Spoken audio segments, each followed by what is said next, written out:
আজ আমি তৈরি করে দেখাচ্ছি মজাদার ঢাকাই লাচ্ছি।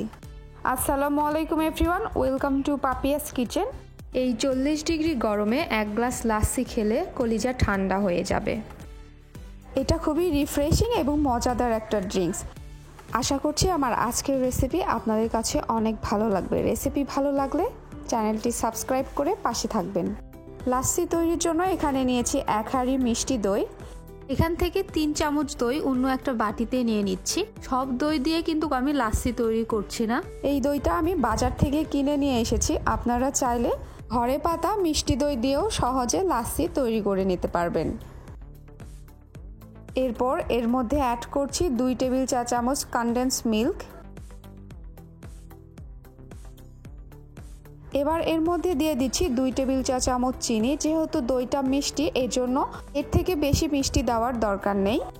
চিনির পরিবর্তে আপনারা এখানে সমপরিমাণ সুগার সিরাপ ব্যবহার করতে পারেন।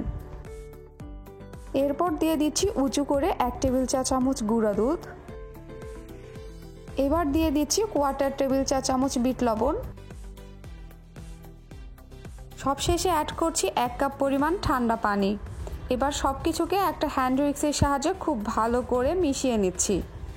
একটু সময় নিয়ে মেশাবেন যাতে সব ইনগ্রিডিয়েন্টস খুব ভালোভাবে একসঙ্গে মিশে যায়। এ পর্যায়ে আমার মনে হচ্ছিল আরও একটু পানি দিতে হবে, এজন্য আমি এখানে 1/4 কাপ পরিমাণ আরও পানি অ্যাড করেছি।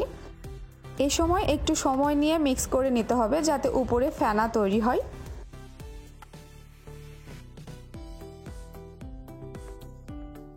কিছুক্ষণ পর যখন এর উপরে ফেনা উঠে যাবে তখন এটা আমি গ্লাসে সার্ভ করে নিচ্ছি।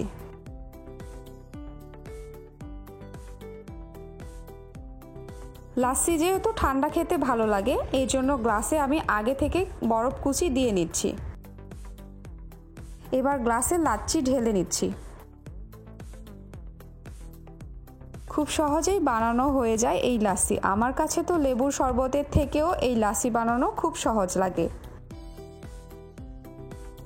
যাদের কাছে লাচ্ছি ভালো লাগে, আশা করছি আমার এই লাচ্ছি রেসিপিটাও ভালো লাগবে।